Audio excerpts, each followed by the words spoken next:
Vous êtes-vous déjà demandé pourquoi il est si facile de se fixer un objectif, mais si difficile de s'y tenir? Au début, nous sommes pleins d'énergie, motivés et confiants. Mais au fil du temps, l'enthousiasme initial commence à s'estomper, et les doutes commencent à apparaître. Est-ce que je vais vraiment pouvoir le faire? Est-ce que ça vaut la peine de continuer?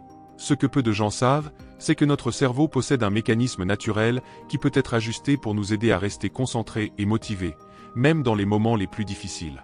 Il fonctionne comme un moteur interne, entraîné par deux composants essentiels, la noradrénaline et la dopamine.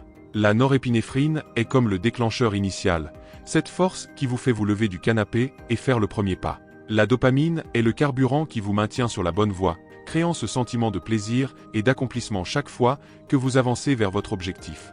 Mais le secret est d'apprendre à utiliser ces deux éléments à votre avantage. Si vous savez comment activer et équilibrer la noradrénaline et la dopamine au bon moment, vous constaterez que maintenir la motivation est beaucoup plus simple qu'il n'y paraît. Et le meilleur dans tout ça, vous n'avez besoin de rien d'autre que ce que vous avez déjà. Dans le point suivant, nous parlerons de la façon dont le pouvoir du renforcement positif peut être la première étape pour libérer cet incroyable potentiel de votre cerveau. La noradrénaline est l'un des principaux régulateurs du sevrage dans notre cerveau.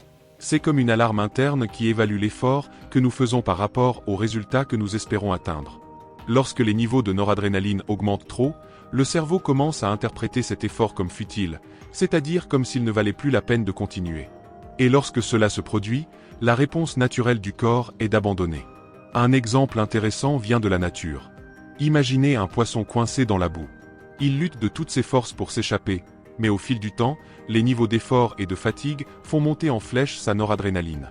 Pour économiser de l'énergie et éviter de mourir d'épuisement, le cerveau du poisson décide qu'il est préférable d'arrêter de se battre. C'est une question de survie. Et dans notre cas, quelque chose de similaire se produit. Lorsque nous sentons que nos efforts ne nous mènent nulle part, nous sommes envahis par le désir d'abandonner. D'autre part, nous avons la dopamine, un neurotransmetteur qui agit comme régulateur de notre motivation. Beaucoup de gens pensent que la dopamine est uniquement liée au plaisir, mais cela va bien au-delà. En fait, elle est libérée lorsque le cerveau anticipe une récompense. Un exemple classique vient d'une expérience avec des singes, où ils ont appris à associer le fait d'appuyer sur un levier à la libération de nourriture. Leur dopamine a augmenté avant même qu'ils ne reçoivent la nourriture, simplement en voyant la lumière indiquant la récompense. Or, voici le grand secret. La dopamine nous pousse non seulement à poursuivre ce que nous désirons, mais elle contribue également à réduire les effets négatifs de l'augmentation de la noradrénaline.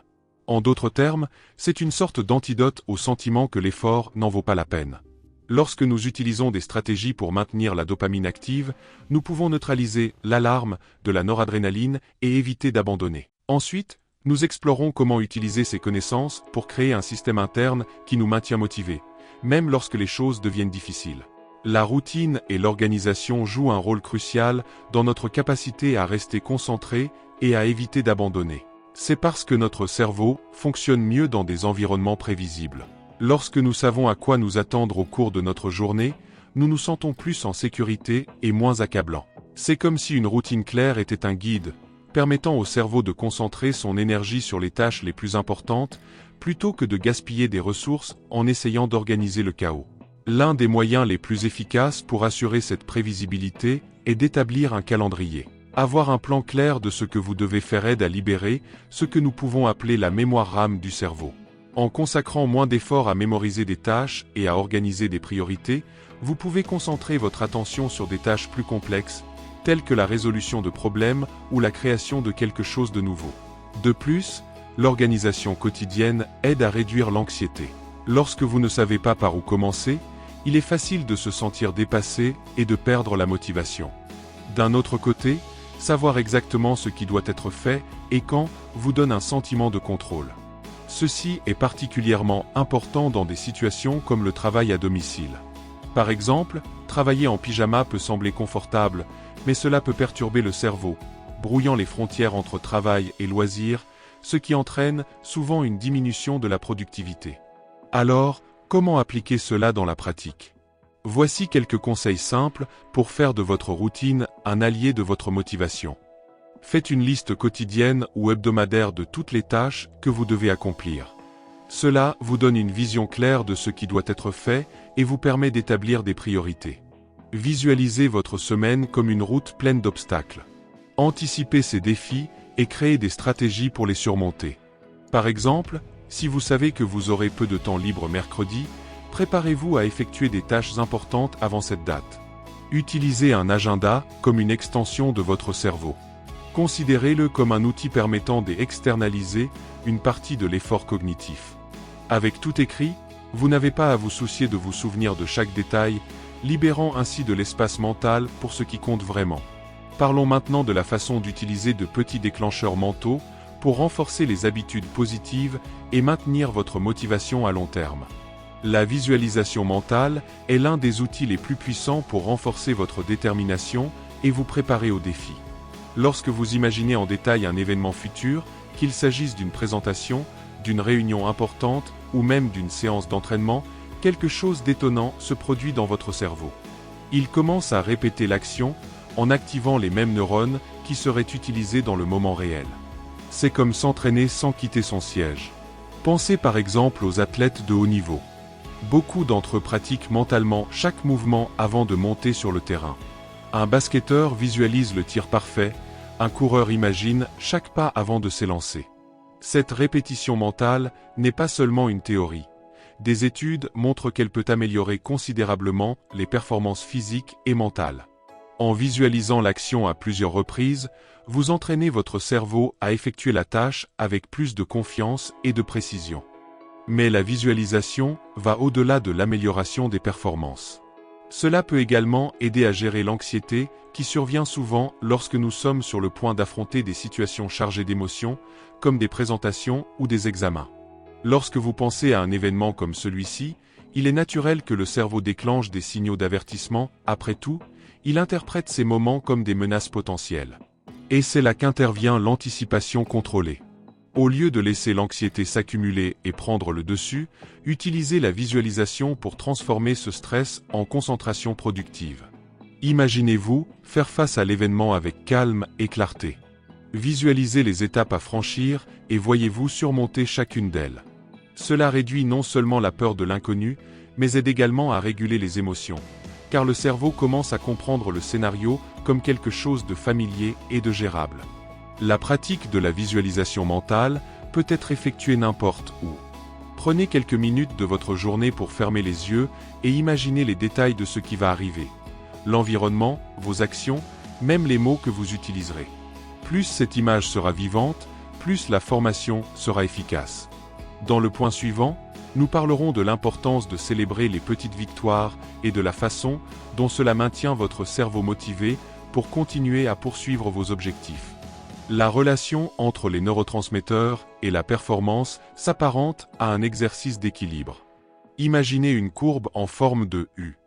D'un côté, nous avons un manque de stimulation où la motivation est faible et on ne peut même pas commencer une tâche. D'un autre côté, nous avons un excès de stress où la pression est si forte que vous avez l'impression de ne pas pouvoir penser ou agir clairement. Le point idéal se situe juste au milieu, où un niveau modéré de stress, représenté par la noradrénaline, se combine avec la motivation générée par la dopamine. Cet équilibre crée l'environnement parfait pour des performances élevées. Lorsque la noradrénaline est à des niveaux adéquats, elle prépare votre corps à l'action, augmentant ainsi votre vigilance et votre concentration. En même temps, la dopamine agit comme une boussole interne, orientant vos efforts vers les récompenses que vous souhaitez atteindre. C'est la combinaison de ces deux éléments qui vous permet de rester motivé et fonctionnel face aux défis. Cependant, maintenir cet équilibre peut être un défi en soi. Si la noradrénaline augmente trop, comme dans les situations de stress extrait, elle peut surcharger le système, entraînant un blocage mental et même l'abandon. En revanche, s'il n'y a pas assez de stimulation, vous courez le risque de tomber dans la procrastination ou l'apathie. Alors, comment aligner ces deux neurotransmetteurs pour qu'ils fonctionnent en votre faveur ? La clé est d'ajuster l'intensité de la noradrénaline et de la dopamine en fonction du moment. Tout d'abord, utilisez la dopamine pour créer un sens clair de l'orientation.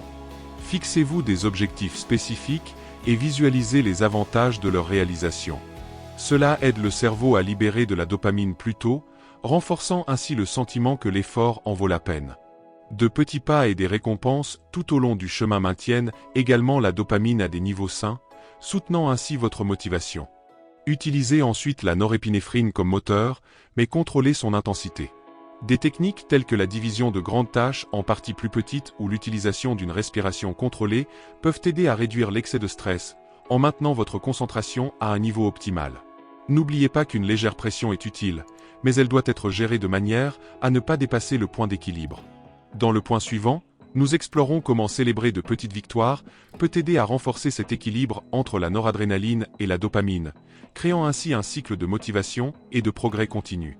La motivation et l'apprentissage de nouveaux comportements sont profondément liés au système de récompense du cerveau. Pour maintenir l'effort et la discipline, le cerveau doit associer certains comportements au plaisir ou à une récompense tangible. C'est cette association qui alimente le cycle de motivation et nous conduit à répéter des actions productives. Une expérience sur des singes illustre bien comment cela fonctionne. Lors du test, les singes ont appris à associer une lumière à une récompense alimentaire, à laquelle ils pouvaient accéder en appuyant sur un levier.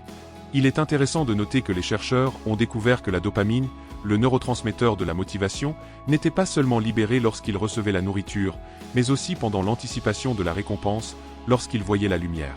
Cela montre que le cerveau est toujours à la recherche de signes indiquant que l'effort mènera à quelque chose de positif, avant même que le résultat ne soit atteint.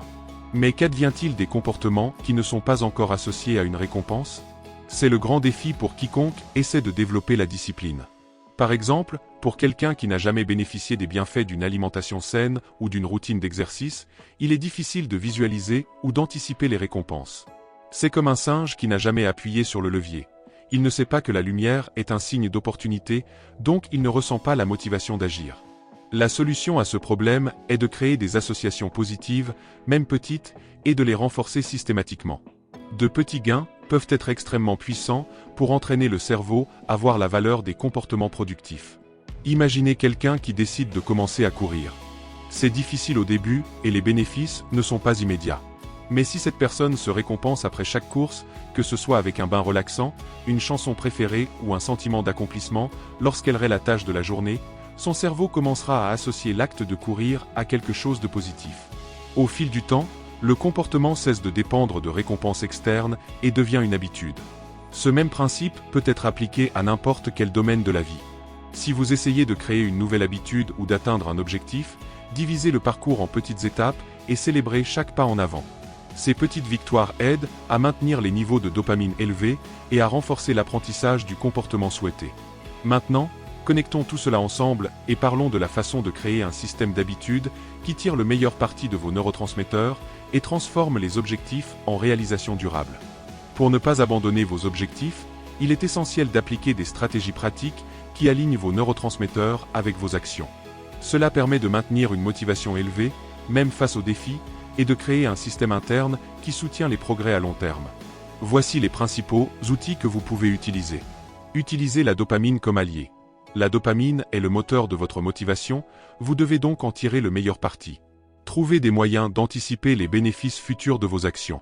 Par exemple, si votre objectif est d'économiser de l'argent, visualisez clairement ce que vous pouvez faire avec le montant accumulé. Un voyage, un investissement ou une sécurité financière. Cette visualisation active le système de récompense du cerveau, vous permettant de rester concentré sur ce qui va suivre. Prévoyez également des récompenses concrètes tout au long du parcours.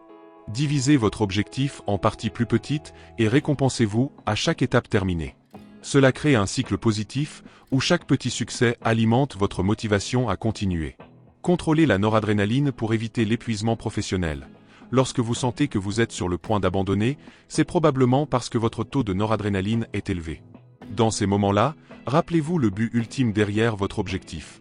Penser aux raisons pour lesquelles vous faites quelque chose peut aider à réduire la perception de l'effort et à renouveler votre énergie. Utilisez également des techniques de visualisation et de simulation. Imaginez-vous surmonter le défi et récolter les fruits de vos efforts. Cet exercice mental simple peut réduire le stress, équilibrer la noradrénaline et vous aider à persévérer, même lorsque les choses deviennent difficiles. Adoptez un système de feedback constant. Le feedback positif est essentiel pour maintenir la motivation. Évaluez constamment vos progrès et ajustez vos stratégies en fonction des commentaires que vous recevez. Il n'est pas nécessaire que ce soit un événement majeur. De petits signes de progrès suffisent à renforcer le comportement souhaité. Par exemple, si votre objectif est de perdre du poids, célébrez chaque kilo perdu, chaque repas sain que vous choisissez ou chaque jour où vous restez actif. Ces petits gains créent un sentiment d'accomplissement et aident à maintenir votre dopamine en activité, alimentant ainsi le désir de continuer. La combinaison de ces stratégies crée un système puissant dans lequel vous utilisez la dopamine pour rester concentré, la noradrénaline pour agir et la rétroaction pour maintenir les progrès. En fin de compte, le secret pour ne pas abandonner est d'ajuster continuellement votre approche, d'apprendre de chaque étape et de célébrer les victoires, grandes et petites. Cela permet non seulement de maintenir la motivation en vie, mais aussi de transformer des objectifs difficiles en réalisations réalisables. Alors, avez-vous aimé ces stratégies pour rester concentré et ne pas abandonner vos objectifs? Il est maintenant temps de mettre tout cela en pratique. N'oubliez pas, votre cerveau est un outil puissant et, avec les bons réglages, vous pouvez atteindre n'importe quel objectif que vous vous fixez. Si ce contenu vous a aidé, n'oubliez pas d'aimer et de vous abonner à la chaîne. De cette façon, vous ne manquerez aucune de nos vidéos avec des conseils pratiques et des astuces mentales pour transformer votre vie. Et en parlant d'astuces cérébrales, n'oubliez pas de regarder notre vidéo sur la façon de traiter la pourriture cérébrale. Il apparaît sur votre écran en ce moment et vous aidera à comprendre comment éviter les habitudes qui sabotent votre esprit et votre productivité. Cliquez et découvrez-le, vous ne le regretterez pas. On se retrouve dans la prochaine vidéo. À bientôt alors.